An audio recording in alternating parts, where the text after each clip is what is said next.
It is the aim of each and every one of us to find the right person. But sadly, when we choose the right person, if we're choosing them for the wrong reason, then we're not choosing the right person. And you and I, as human beings, we're made up of three parts.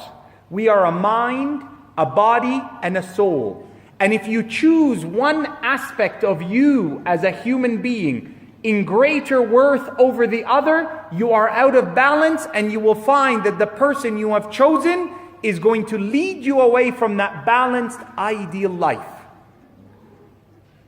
Sometimes the focus is physical. I'm a body. There's this ghariza, there's this instinct. I want something pretty. I want someone handsome. And there's nothing wrong with that.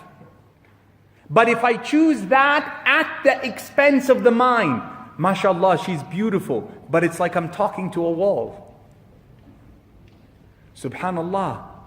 In terms of his physicality, he's a good earner, has lots of money, a nice car, a nice home. He can give me all the physical things in the world. But when I sit in front of him, it's like I'm talking to a child. I married a man boy. Allahu Akbar. What's happening? You might find someone who has the dunya, has the physical, has the wealth, has the beauty, has the mind, wala deen. But there's no akhlaq, and there's no taqwa. And you find your life more miserable than if you married a poor man, as is in the hadith of Imam Muslim.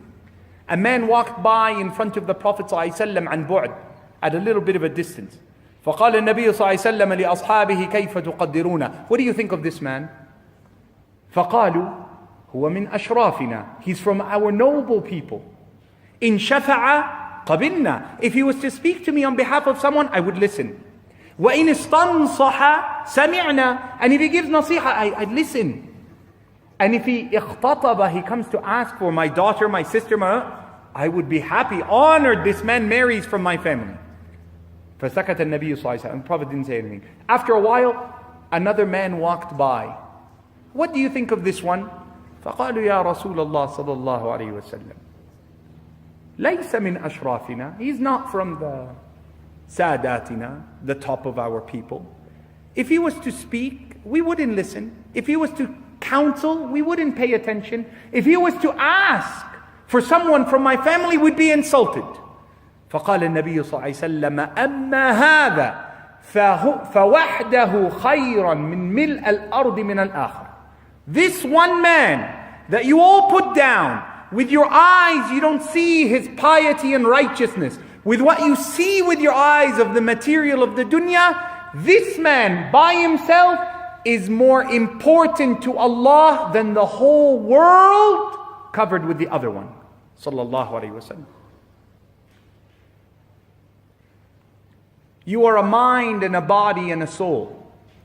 And therefore when you come to choose, you have to choose in that balance. That's the secret of the hadith where he speaks to the men. He says, when you come to marry a sister, what do you look for? All the brothers know this hadith. Jamaliha, jamaliha, brother. I know this hadith. I have, mashallah, ijaza in this hadith.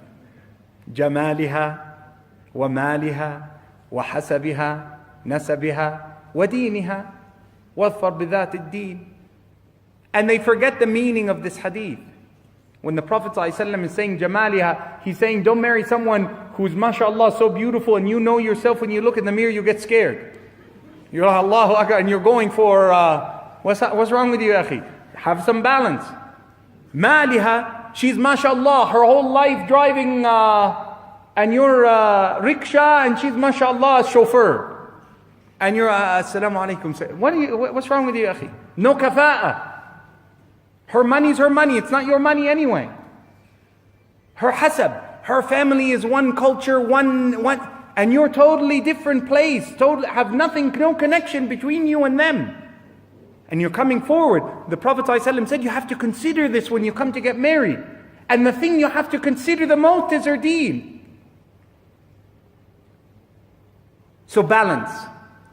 When the person you stand and you want to end your loneliness, make sure that you don't just choose one over the other. Make sure that when your family are helping you arrange your marriage, they don't look at one over the other. They don't just say, his university is from America, his car is this kind, and there's no salah. He's unknown in the masjid. He has nothing from the Quran. You can get married with no money and knowledge of the Quran. The Prophet ﷺ married a man because of Al-Baqarah wa Ali Imran. He didn't even have a ring of iron, not even silver. And the Prophet ﷺ said, زَوَّجْتُكَ بِمَا مَعَكَ مِنَ الْقُرْآنِ. It's a treasure. It's a treasure from Allah subhanahu wa ta'ala. So don't ignore it.